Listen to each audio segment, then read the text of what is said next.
Assalamualaikum warahmatullahi wabarakatuh. Perkenalkan, nama saya Nur Hadia. Saya dari Prodi Pendidikan Ekonomi. Di sini saya ingin memaparkan materi tentang struktur kalimat efektif. Pengertian kalimat efektif. Kalimat efektif adalah kalimat yang dapat mengungkapkan gagasan sesuai dengan yang diharapkan oleh si penulis atau si pembicara. Artinya, kalimat yang dipilih penulis atau pembicara harus dapat digunakan untuk mengungkapkan gagasan. Ciri-ciri kalimat efektif. 1. Memiliki unsur penting atau pokok, minimal unsur SP. Kedua, taat terhadap tata aturan ejaan yang berlaku. Ketiga, menggunakan diksi yang tepat. 4.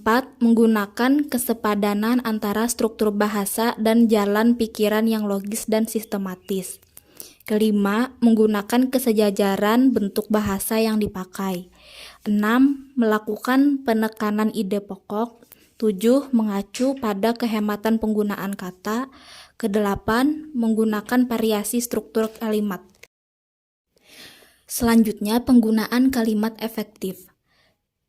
Kalimat efektif digunakan pada tulisan ilmiah seperti makalah, skripsi, tesis, disertasi, laporan penelitian, dan sebagainya.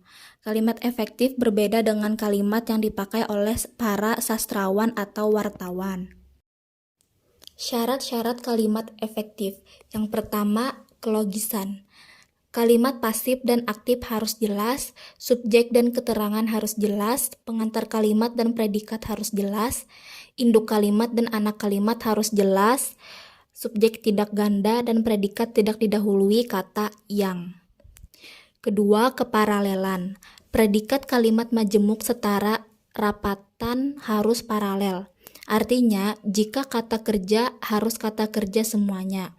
Jika kata benda, harus kata benda semuanya. Ketiga, ketegasan. Unsur-unsur yang ditonjolkan dan diletakkan di awal kalimat. Membuat urutan yang logis, misalnya 1, 2, dan 3. Kecil, sedang, dan besar. Anak-anak, remaja, dan orang tua, dan sebagainya. 4. Kehematan. Kehematan adalah penggunaan kata-kata secara hemat, tetapi tidak mengurangi makna atau mengubah informasi. Pertama, menghilangkan pengulangan subjek yang sama pada anak kalimat. Kedua, menghindarkan pemakaian superordinat pada hiponimi kata. Kelima, ketepatan. Ketepatan ialah pemakaian diksi atau pilihan kata harus tepat.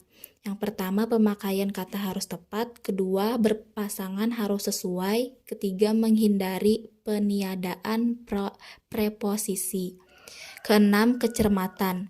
Cermat ialah kalimat yang dihasilkan tidak menimbulkan tafsir ganda dan harus tepat diksinya. Prinsip kecermatan berarti cermat dan tepat menggunakan diksi. 7. Kepaduan. Kepaduan ialah informasi yang disampaikan itu tidak terpecah-pecah. Pertama, kalimat tidak bertele-tele dan harus sistematis. Kedua, kalimat yang padu menggunakan pola aspek agen verbal atau aspek verbal pasien. Ketiga, di antara predikat, kata kerja, dan objek penderita tidak disisipkan kata daripada atau tentang. 8. Kesejajaran. Kesejajaran adalah penggunaan bentuk-bentuk yang sama pada kata-kata yang paralel. Agar kalimat terlihat rapi dan bermakna sama, kesejajaran dalam kalimat diperlukan. Kesembilan, keharmonisan. Keharmonisan kalimat artinya setiap kalimat yang kita buat harus harmonis antara pola, berpikir, dan struktur bahasa. Keharmonisan terdiri dari subjek, predikat, objek, dan pelengkapan, dan keterangan. Prinsip-prinsip kalimat efektif. Bagi seorang penutur atau pembicara, ada sejumlah prinsip yang harus mereka kuasai ketika harus mengonstruksi tuturan efektif. Pada bagian berikut akan diuraikan prinsip-prinsip efektivitas kalimat itu akan disampaikan satu demi satu disertai contoh. Prinsip pertama yang harus dikuasai oleh seseorang agar dapat mengonstruksi kalimat yang efektif adalah bahwa kalimat itu harus disusun dengan mempertimbangkan dan memperhitungkan kesepadanan struktur. Selanjutnya, penerapan kalimat efektif. Yang pertama, kalimat efektif dan penerapan EYD. Kalimat efektif dan pilihan kata atau diksi, kalimat efektif dan kesepadanan serta kesatuan. Keempat, kalimat efektif dan kesejajaran bentuk. Kelima, kalimat efektif dan penekanan ide pokok. Keenam, kalimat efektif dan penghematan kata. Ketujuh, kalimat efektif dan variasi struktur.